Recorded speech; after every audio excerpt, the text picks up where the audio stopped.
This mansion cost $4.2 million. Lieutenant Marsh made $145,000 a year. The math was never close. Nobody checked the math. In this room he spoke to them, encrypted, soundproofed. Hay traiciones que sacuden los cimientos de las instituciones, momentos donde la corrupción que todos sospechan pero nadie puede probar sale finalmente a la luz con una brutalidad que deja sin palabras incluso a los más cínicos. La captura del comandante que había sido nombrado Policía del Año mientras secretamente trabajaba para el cártel conocido como Los Rusos, fue uno de esos momentos, un escándalo que reveló hasta qué punto el crimen organizado había penetrado las fuerzas de seguridad de uno de los estados más violentos de México. La mansión donde finalmente lo capturaron, una propiedad que su salario oficial jamás podría haber pagado, se convirtió en el símbolo de una doble vida que había durado años y que había costado incontables vidas. Durante casi 4 años, trabajé en posiciones que me permitieron conocer desde adentro las operaciones de los rusos y su red de corrupción. Y fui testigo de cómo este comandante pasó de ser un contacto valioso a ser una amenaza que debía ser neutralizada. Mi nombre quedará en el anonimato, pero mi historia comienza en el año 2020, cuando fui incorporado a las operaciones de una célula que trabajaba para la organización conocida como Los Rusos en el estado de Guanajuato. Este grupo había emergido como una fuerza dominante en una de las regiones más disputadas del narcotráfico mexicano, compitiendo ferozmente con el cártel Jalisco Nueva Generación y con los restos del cártel de Santa Rosa de Lima por el control de un territorio que era crucial tanto para el tráfico de drogas como para el robo de combustible, que había convertido a Guanajuato en uno de los estados más violentos del país. Los rusos operaban con una brutalidad que incluso en el contexto del narcotráfico mexicano era notable, y su capacidad para corromper funcionarios era una de las claves de su éxito. El comandante cuya historia voy a contar era, para el público y para sus superiores, un ejemplo de lo que la policía mexicana debería ser. Había acumulado un historial impresionante de arrestos de narcotraficantes, decomisos de drogas y armas, y operativos exitosos que le habían ganado reconocimientos, incluyendo el codiciado título de Policía del Año en su corporación. Los medios lo presentaban como un héroe, un hombre valiente que arriesgaba su vida para combatir al crimen organizado que aterrorizaba a los ciudadanos de Guanajuato. Sus superiores lo citaban como ejemplo de lo que el compromiso y la dedicación podían lograr, y sus subordinados lo respetaban, o al menos fingían hacerlo, como un líder que obtenía resultados. La realidad detrás de esta fachada era radicalmente diferente.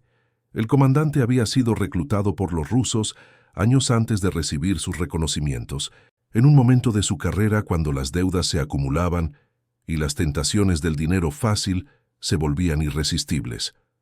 El reclutamiento había seguido el patrón clásico. Primero favores pequeños que parecían inofensivos, luego pagos que creaban dependencia, y finalmente la revelación de que ya estaba demasiado comprometido como para retroceder. Para cuando recibió el título de Policía del Año, llevaba al menos 3 años trabajando activamente para los rusos, proporcionando información sobre operativos, protegiendo cargamentos y ocasionalmente participando directamente en actividades que iban mucho más allá de simplemente mirar hacia otro lado. Los arrestos que habían construido su reputación eran, en su mayoría, operaciones cuidadosamente orquestadas para eliminar competencia o para sacrificar peones que ya no eran útiles. Cuando el comandante capturaba a un narcotraficante, generalmente era alguien que los rusos querían fuera del camino. Un rival que estaba causando problemas, un subordinado que había caído en desgracia, o simplemente alguien cuyo arresto proporcionaría cobertura para las actividades reales que se desarrollaban mientras la atención estaba enfocada en otro lado. Los decomisos de drogas y armas seguían la misma lógica.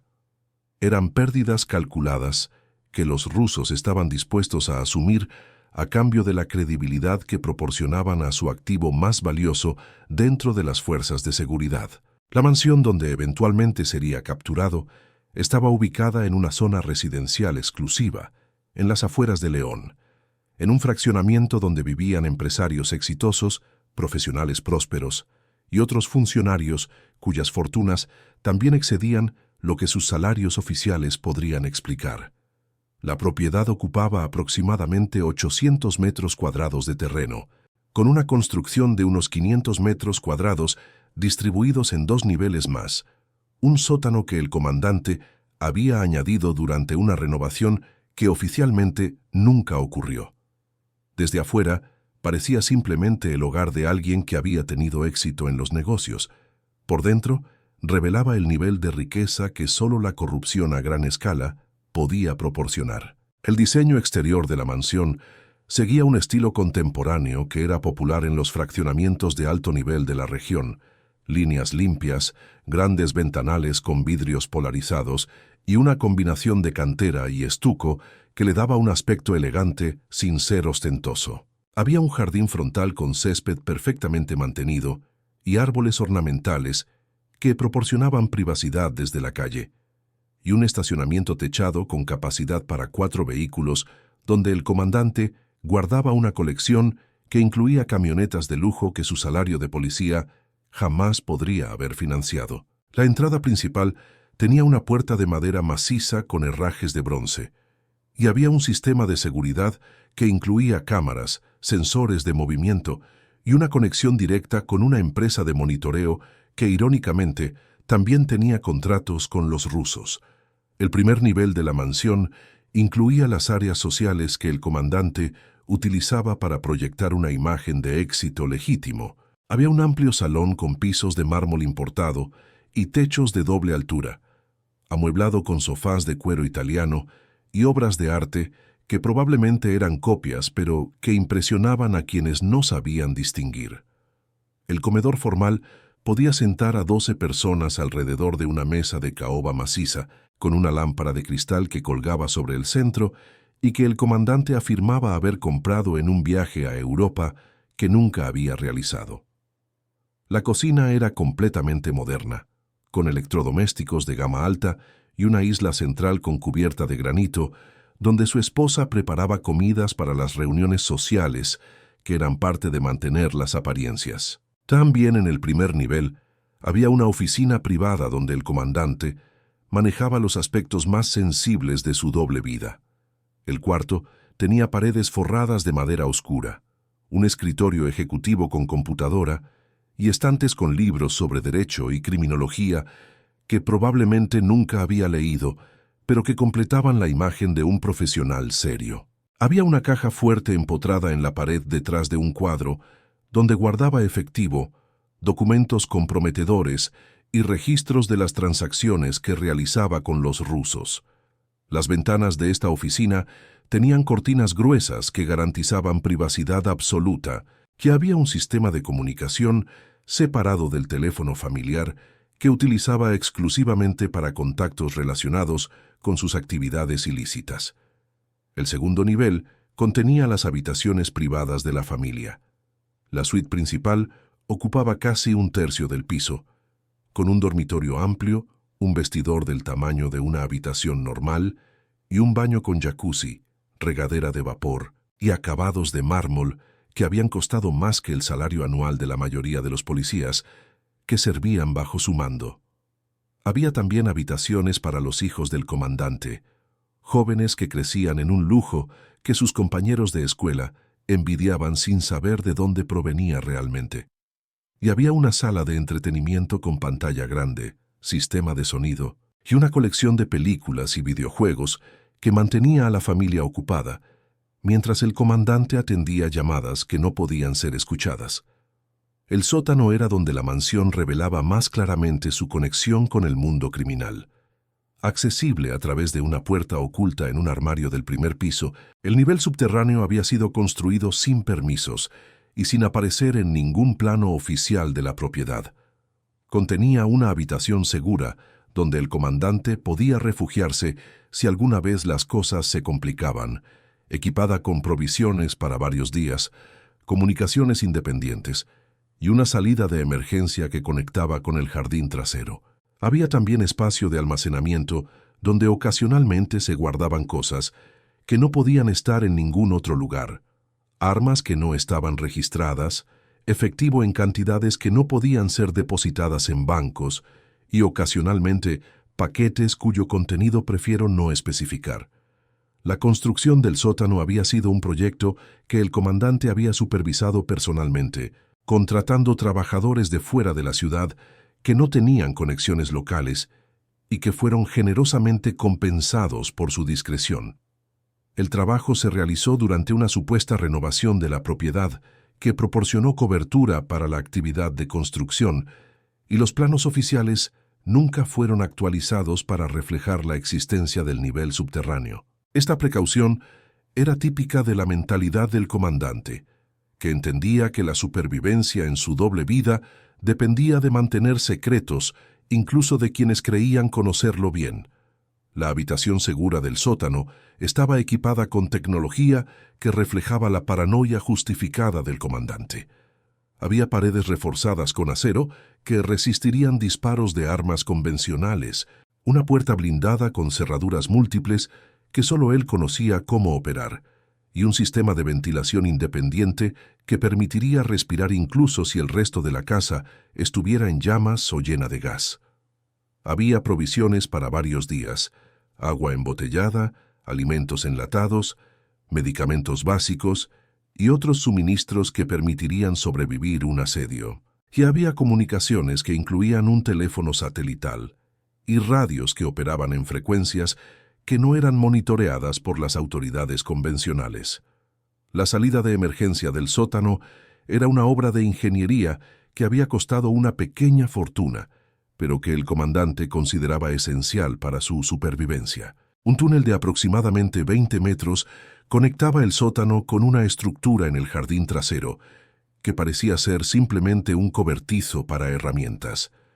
El túnel era lo suficientemente amplio para que una persona caminara agachada, con iluminación de emergencia alimentada por baterías y ventilación básica, que lo hacía transitable aunque no cómodo. Esta ruta de escape fue diseñada para situaciones donde la salida principal estuviera bloqueada, aunque, como los eventos demostrarían, ninguna preparación es suficiente cuando el enemigo tiene suficientes recursos y determinación. El sistema de seguridad de la mansión operaba en capas que reflejaban la experiencia del comandante, en protección y su conocimiento de las vulnerabilidades que los criminales explotaban. El perímetro exterior estaba vigilado por cámaras de alta definición con capacidad de visión nocturna, posicionadas para cubrir todas las aproximaciones a la propiedad. Había sensores de movimiento que alertaban sobre cualquier actividad inusual, y un sistema de alarma que podía activar diferentes respuestas dependiendo del tipo de amenaza detectada. Todo esto estaba conectado a una central de monitoreo que, irónicamente, el comandante sabía que también estaba comprometida con los rusos, creando una redundancia que debería haberle proporcionado protección desde múltiples direcciones.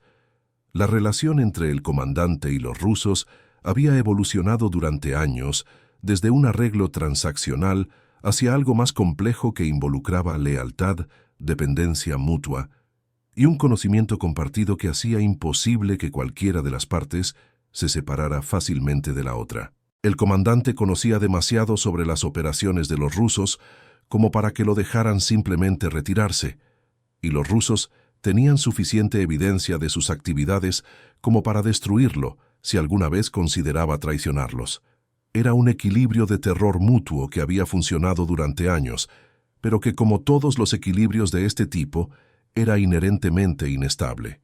Los pagos que el comandante recibía variaban dependiendo de los servicios proporcionados, pero en promedio representaban varias veces su salario oficial.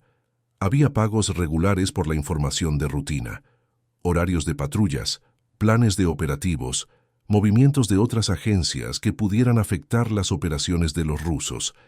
Había pagos adicionales por servicios específicos, advertencias sobre redadas inminentes, protección para cargamentos particularmente valiosos, o la eliminación de expedientes que pudieran causar problemas, y había bonos ocasionales por logros excepcionales, como la vez que el comandante había facilitado la captura de un líder rival, que los rusos querían eliminar, pero que no podían atacar directamente sin provocar una guerra. El dinero se movía a través de canales diseñados para evitar detección. Parte llegaba en efectivo, entregado en encuentros discretos que parecían reuniones casuales entre conocidos.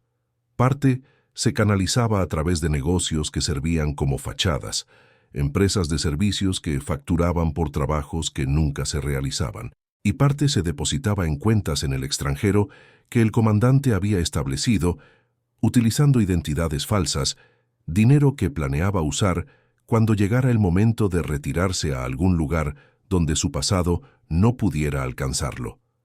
Esta infraestructura financiera había sido construida cuidadosamente durante años, y el comandante estaba orgulloso de su sofisticación, sin darse cuenta de que cada capa de complejidad también creaba vulnerabilidades que eventualmente serían explotadas. Los servicios que el comandante proporcionaba a los rusos iban mucho más allá de simplemente proporcionar información. Había ocasiones donde participaba activamente en operaciones, utilizando su posición y sus recursos para facilitar actividades que ningún civil podría haber realizado. Coordinaba patrullas para que evitaran ciertas zonas en ciertos momentos, permitiendo que cargamentos se movieran sin interferencia. Proporcionaba acceso a bases de datos policiales que contenían información sobre rivales de los rusos, información que frecuentemente resultaba en desapariciones y ejecuciones, y en al menos algunas ocasiones había participado directamente en interrogatorios de personas que los rusos querían información, utilizando técnicas que había aprendido en entrenamientos oficiales para propósitos definitivamente no oficiales. La red de contactos corruptos que el comandante había desarrollado dentro de las fuerzas de seguridad era uno de sus activos más valiosos para los rusos. No era el único policía en nómina de la organización, pero era el de más alto rango y el que tenía acceso a la información más sensible. A través de él, los rusos tenían ojos y oídos en reuniones de coordinación donde se planificaban operativos, en comunicaciones internas donde se discutían estrategias y en los círculos donde se tomaban decisiones que afectaban sus operaciones. Esta penetración de las fuerzas de seguridad era una de las razones por las que los rusos habían podido sobrevivir y prosperar en un ambiente tan competitivo y violento. El reclutamiento de otros funcionarios frecuentemente pasaba por el comandante, quien identificaba a colegas que podrían ser susceptibles y facilitaba el contacto inicial con los rusos. Buscaba las señales clásicas de vulnerabilidad: problemas financieros, resentimiento hacia superiores, ambiciones que excedían las oportunidades legítimas, vicios que requerían financiamiento. Una vez identificado un objetivo potencial, el comandante cultivaba la relación gradualmente, ofreciendo primero pequeños favores que creaban obligación, luego introduciendo la posibilidad de compensación por servicios específicos. Para cuando el nuevo recluta comprendía completamente en qué se había metido, ya estaba demasiado comprometido como para retroceder. La relación del comandante con sus superiores era una obra maestra de manipulación que había perfeccionado durante años. Se presentaba como el policía dedicado y efectivo que sus estadísticas de arrestos sugerían, cultivando la imagen de un hombre comprometido con su trabajo y con la institución. Asistía a eventos oficiales, participaba en iniciativas comunitarias y mantenía relaciones cordiales con jefes que nunca sospecharon que su subordinado estrella estaba trabajando activamente para destruir todo lo que supuestamente representaba. Esta capacidad para operar a plena vista, mientras ocultaba su verdadera naturaleza, era quizás el talento más peligroso del comandante. La caída del comandante comenzó, como tantas caídas, con una combinación de arrogancia y mala suerte. Había un operativo federal que estaba investigando a los rusos, utilizando métodos que la organización no había anticipado, incluyendo interceptación de comunicaciones que se suponían seguras y vigilancia de personas que se creían por encima de cualquier sospecha. El comandante apareció en estas investigaciones no como objetivo principal, sino como figura periférica, alguien cuyo nombre surgía repetidamente en contextos que no tenían explicación inocente. Los investigadores federales comenzaron a prestarle atención.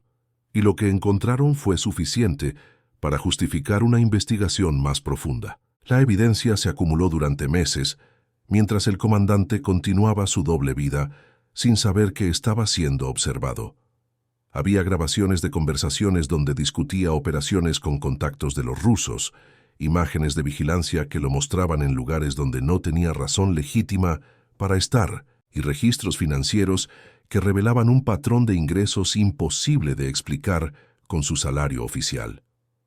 Los investigadores también encontraron testigos dispuestos a hablar, personas dentro de los rusos que tenían sus propias razones para cooperar y que proporcionaron detalles que confirmaban lo que la evidencia técnica sugería. El caso contra el comandante se volvía más sólido con cada semana que pasaba.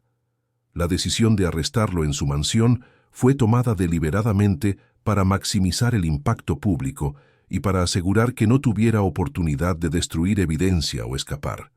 El operativo se planificó con el secreto que se reserva para los objetivos más importantes, con información compartida solo entre un círculo mínimo de personas que habían sido verificadas como no comprometidas. Había preocupación de que el comandante tuviera otros contactos dentro de las fuerzas de seguridad que pudieran advertirle, así que el operativo se ejecutó con una rapidez diseñada para no dar tiempo a que ninguna filtración llegara a su destino. La planificación del operativo involucró a agencias federales que habían sido seleccionadas específicamente por tener menos penetración de los rusos que las fuerzas estatales y municipales. Hubo semanas de preparación donde se estudiaron los planos de la mansión, se identificaron las rutas de escape posibles y se desarrollaron contingencias para diferentes escenarios. Los agentes que participarían fueron seleccionados no solo por su competencia, sino también por su historial limpio, verificado a través de investigaciones que buscaban cualquier conexión con el crimen organizado. Incluso con todas estas precauciones, había nerviosismo sobre la posibilidad de una filtración que arruinara todo el trabajo. El equipo que ejecutaría el arresto incluía agentes de diferentes especialidades coordinados para un operativo que no dejara nada al azar. Había equipos de asalto que entrarían por la puerta principal y por accesos alternativos simultáneamente, garantizando que no hubiera escapatoria. Había tiradores posicionados en edificios cercanos que cubrirían las ventanas y el jardín por si el comandante intentaba huir o resistir. Había equipos técnicos que cortarían las comunicaciones de la propiedad para evitar que alertara a sus contactos. Y había equipos de peritos listos para documentar y recolectar evidencia en cuanto la propiedad estuviera asegurada. La coordinación del operativo se realizó utilizando canales de comunicación que habían sido establecidos específicamente para esta operación, evitando cualquier sistema que pudiera estar comprometido. Los equipos se reunieron en puntos de concentración alejados del objetivo, donde recibieron instrucciones finales y donde se verificó que todos entendieran sus roles específicos. Había protocolos para comunicarse durante el operativo utilizando códigos que cambiaban regularmente, y había señales predeterminadas para diferentes situaciones: entrada limpia, resistencia encontrada, objetivo en custodia. Todo estaba diseñado para minimizar las oportunidades de que algo saliera mal.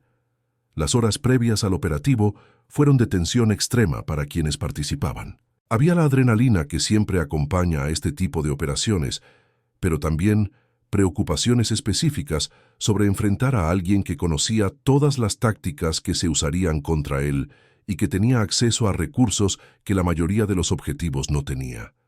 Había también la conciencia de la importancia política del caso. Si algo salía mal, las consecuencias serían significativas no solo operativamente, sino también en términos de carreras y reputaciones. La presión para ejecutar perfectamente era inmensa. La mañana del arresto amaneció como cualquier otra para el comandante, sin ninguna señal de lo que estaba por suceder. Se levantó temprano como era su costumbre, desayunó con su familia y se preparó para ir a trabajar sin saber que sería el último día de su vida como hombre libre. Afuera de su mansión, equipos de agentes federales se posicionaban discretamente, bloqueando las rutas de escape y preparándose para entrar. Había francotiradores en posiciones elevadas por si el comandante decidía resistir y equipos médicos en espera por si la situación se complicaba. Todo estaba listo para un operativo que marcaría el fin de una carrera construida sobre mentiras. El momento del arresto fue capturado parcialmente en video por cámaras de los propios agentes, imágenes que eventualmente se filtrarían a los medios y que mostrarían la expresión de shock en el rostro del comandante cuando comprendió lo que estaba sucediendo. Hubo gritos de su esposa, llantos de sus hijos y la confusión de una familia cuyo mundo se desmoronaba en segundos. El comandante fue esposado en el jardín frontal de su mansión frente a vecinos que observaban desde sus ventanas y que pronto estarían hablando con periodistas sobre el hombre que habían creído conocer. Era una humillación pública diseñada para enviar un mensaje sobre las consecuencias de la corrupción. El registro de la mansión que siguió al arresto reveló la extensión de la doble vida del comandante. En la caja fuerte de su oficina encontraron más de $200,000 en efectivo, cantidad imposible de explicar legítimamente. En el sótano secreto encontraron armas que incluían rifles de asalto y granadas, equipamiento militar que ningún policía debería tener en su hogar. Encontraron también documentos que detallaban años de transacciones con los rusos, registros que el comandante había guardado quizás como seguro o quizás simplemente por la arrogancia de creer que nunca serían descubiertos. Cada hallazgo era fotografiado, catalogado y añadido a un expediente que crecía con cada habitación que los agentes registraban. El registro del sótano secreto fue particularmente revelador. Los agentes, inicialmente, no sabían de su existencia, pero la experiencia les había enseñado a buscar espacios ocultos en propiedades de este tipo. Cuando encontraron la puerta detrás del armario, hubo un momento de tensión mientras verificaban que no hubiera trampas antes de descender.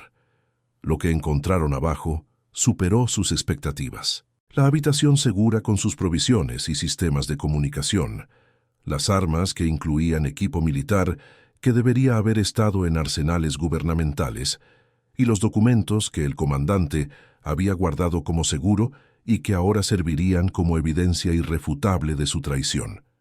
Los registros encontrados en el sótano detallaban años de transacciones con los rusos, un archivo meticuloso que el comandante había mantenido quizás por paranoia, quizás por orgullo, o quizás porque planeaba usarlo eventualmente como moneda de cambio si las cosas se complicaban. Había listas de pagos recibidos con fechas y montos, notas sobre servicios proporcionados y referencias a otros funcionarios corruptos que trabajaban para la organización. Estos documentos serían la base para investigaciones adicionales que eventualmente resultarían en más arrestos, aunque muchos de los nombrados encontrarían formas de evitar consecuencias gracias a la misma corrupción que los había protegido durante años. Los equipos de peritos también descubrieron evidencia digital que el comandante había creído eliminada, pero que la tecnología forense pudo recuperar. Había correos electrónicos que detallaban coordinación de operaciones, mensajes de texto que revelaban la naturaleza de sus relaciones con líderes de los rusos, y archivos de computadora que contenían información que ningún policía legítimo debería haber poseído. Esta evidencia digital complementaba los registros físicos, creando un caso que los fiscales describirían como uno de los más sólidos que habían construido contra un funcionario corrupto de su nivel.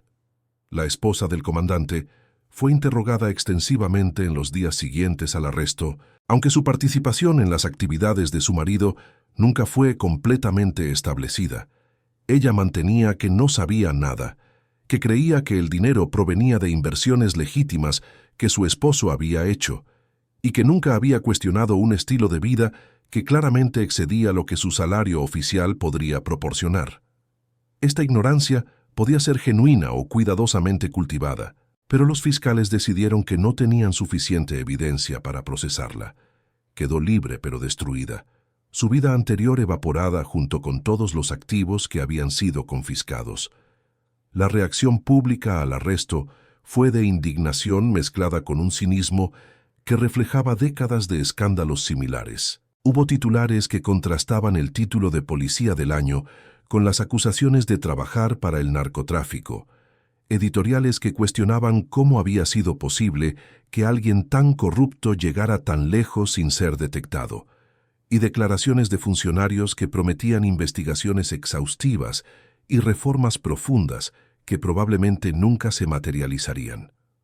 Para muchos mexicanos, el caso era simplemente confirmación de lo que siempre habían sospechado, que las instituciones encargadas de protegerlos estaban profundamente comprometidas con los mismos criminales que supuestamente combatían.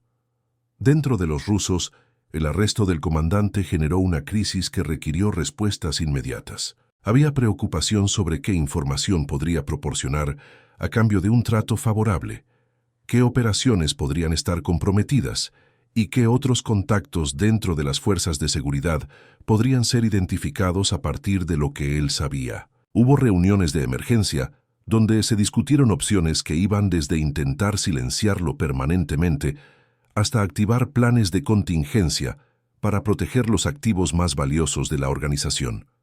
La captura de un contacto tan importante era un golpe significativo, pero los rusos habían sobrevivido golpes antes y estaban determinados a sobrevivir este también. Mi propia posición dentro de la organización me permitió observar estas reacciones desde una perspectiva privilegiada, aunque también peligrosa. Había participado en algunas de las operaciones que involucraban al comandante, aunque nunca en roles centrales, y esto me convertía en alguien que potencialmente podría ser identificado si el comandante decidía cooperar extensivamente con las autoridades. Esta vulnerabilidad fue uno de los factores que aceleró mi propia decisión de abandonar la organización, un proceso que ya estaba considerando, pero que el arresto del comandante hizo urgente. Las semanas siguientes al arresto fueron de paranoia intensa dentro de los rusos. Había reuniones de emergencia donde se discutía qué información tenía el comandante y qué podría revelar a las autoridades.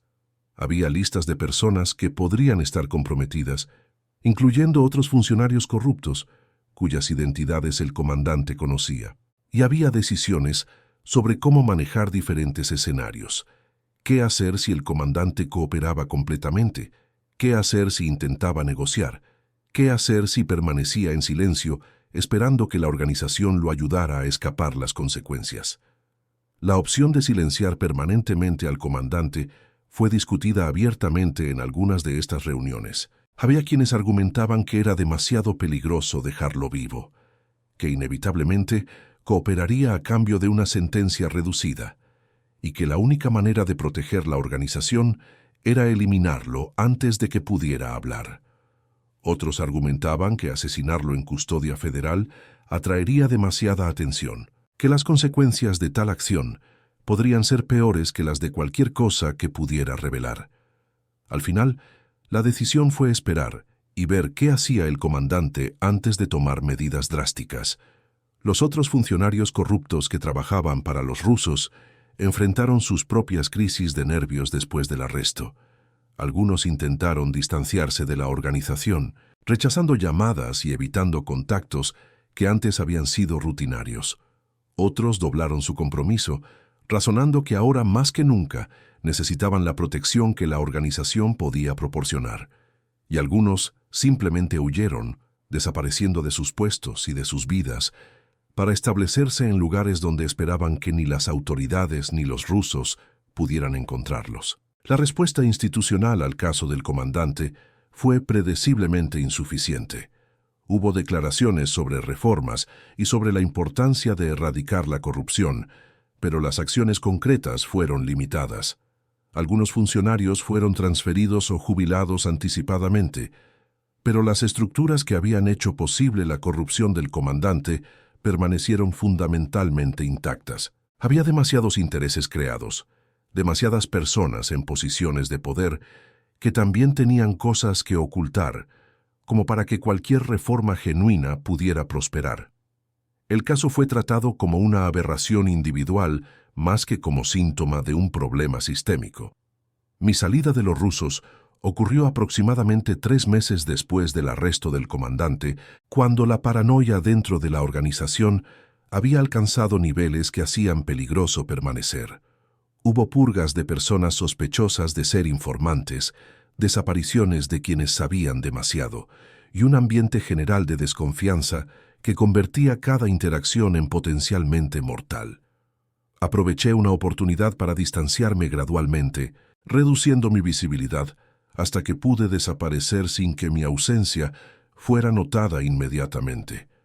El proceso fue aterrador y precario, pero eventualmente logré establecerme lejos de Guanajuato con una identidad nueva y una vida que intenta ser normal. La planificación de mi escape había comenzado incluso antes del arresto del comandante, cuando comencé a sentir que mi tiempo dentro de la organización estaba llegando a su fin. Acumulé efectivo en pequeñas cantidades que no llamaran la atención, dinero que guardé en escondites que solo yo conocía. Establecí contactos fuera de la organización que podrían ayudarme cuando llegara el momento. Personas que por diferentes razones estaban dispuestas a facilitar mi desaparición. Y preparé documentos que me permitirían establecer una nueva identidad. Un proceso que consumió gran parte de mis ahorros, pero que consideraba esencial para mi supervivencia. El momento de mi escape llegó durante una reorganización de la estructura de los rusos que creó confusión sobre quién debía reportar a quién y quién estaba dónde. Aproveché esta ventana de caos para desvanecerme, dejando atrás todo lo que había construido durante años en la organización. Viajé utilizando rutas que conocía de operaciones anteriores, evitando los puntos donde sabía que había vigilancia. Cada hora que pasaba sin que me detuvieran o me encontraran era una pequeña victoria, aunque el miedo no desapareció hasta que estuve lejos de cualquier territorio donde los rusos tuvieran influencia. Los primeros meses en mi nueva vida fueron de adaptación extremadamente difícil. Llegué a un lugar donde no conocía a nadie, con recursos limitados y con la certeza de que si me encontraban, significaría mi muerte. Tuve que aprender a responder a un nombre diferente, a contar una historia sobre mi pasado que era completamente inventada, y a vivir con una paranoia constante que hacía difícil confiar en cualquier persona. Gradualmente esta paranoia ha disminuido, aunque nunca desaparecerá completamente. Ahora vivo una vida que desde afuera parece normal, pero por dentro cargo con el peso de lo que vi y de lo que fui parte. La culpa de mi participación en las actividades de los rusos es algo con lo que lucho constantemente. No participé directamente en los actos más violentos de la organización, pero fui parte de una maquinaria que producía muerte y sufrimiento. Mi trabajo facilitaba operaciones que resultaban en muertes, en familias destruidas, en comunidades aterrorizadas. Esta responsabilidad no puede ser eludida simplemente porque no apreté ningún gatillo personalmente. El sistema funcionaba porque personas como yo cumplían sus roles, y sin esa participación colectiva, nada de lo que los rusos hacía habría sido posible. Hay noches cuando los rostros de personas que vi sufrir me visitan en sueños, cuando las memorias de lo que presencié se vuelven tan vívidas que parece que estoy de vuelta en Guanajuato. Estos momentos son el precio que pago por los años que pasé en ese mundo, y es un precio que seguiré pagando por el resto de mi vida. No hay manera de deshacer lo que se hizo. No hay forma de compensar a las víctimas cuyos sufrimientos facilité. Solo queda vivir con las consecuencias y quizás contribuir a que otros entiendan la realidad de lo que sucede en las partes de México donde el Estado ha cedido control a organizaciones como los rusos. Desde mi exilio, he seguido el caso del comandante a través de los medios y de contactos que mantienen conexión con el mundo que dejé atrás. Fue procesado y condenado a una sentencia larga que probablemente pasará en una prisión federal, aunque hay rumores de que su cooperación con las autoridades podría eventualmente resultar en beneficios que reduzcan su tiempo efectivo tras las rejas. Su familia perdió la mansión y todos los activos que pudieron ser vinculados con actividades ilícitas, y ahora vive en circunstancias radicalmente diferentes de las que habían disfrutado durante los años de prosperidad corrupta. Es una caída dramática, aunque algunos argumentarían que insuficiente considerando el daño que causó. El proceso judicial del comandante reveló detalles adicionales sobre la extensión de su corrupción que no habían sido públicos durante la investigación. Hubo testimonios de otros funcionarios que habían trabajado bajo su mando, algunos de los cuales también fueron procesados por su participación en actividades ilícitas. Hubo también testimonio de personas que habían sido víctimas de operaciones que el comandante había facilitado, historias de pérdida y sufrimiento que humanizaban las estadísticas de violencia que Guanajuato producía año tras año. Las autoridades presentaron evidencia de que el comandante había estado involucrado en la desaparición de al menos 12 personas que habían sido identificadas como amenazas para los rusos. No había ejecutado personalmente a nadie, según la evidencia presentada, pero había proporcionado información que permitió a la organización localizar a sus objetivos y en algunos casos había ayudado a encubrir lo sucedido después. Estas acusaciones fueron las más graves que enfrentó y fueron las que más contribuyeron a la severidad de su sentencia. La defensa del comandante intentó presentarlo como víctima de circunstancias, como alguien que había sido corrompido por un sistema que no le dejaba alternativas. Argumentaron que los salarios miserables de la policía mexicana creaban condiciones donde la corrupción era prácticamente inevitable, y que su cliente había sido utilizado por una organización criminal que lo había manipulado desde el principio. Estos argumentos tuvieron poco efecto en el juez, quien señaló que muchos policías enfrentaban las mismas presiones económicas sin recurrir a trabajar para el crimen organizado. El impacto del caso en la opinión pública fue significativo pero efímero, como sucede con tantos escándalos en México. Durante semanas, el comandante fue tema de conversación, símbolo de la corrupción que infectaba las instituciones de seguridad.